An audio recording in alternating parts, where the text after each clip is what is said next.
Hi, welcome to Bit, the world's most powerful document collaboration platform. Bit documents are modern and interactive, allowing you to add just about any type of digital content to your documents. In this video, we'll show you how you can easily add chart blocks into your Bit documents. Go to Chartblocks and locate and open up the chart you want to embed. Click on the Share button on the top right-hand corner. Copy the public link from the pop-up.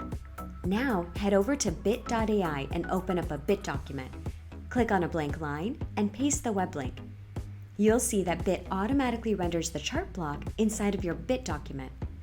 Bit has rich embed integrations with over 100+ different applications. To learn more about our other integrations, watch our other videos. Bit.ai, the world's most powerful document collaboration platform.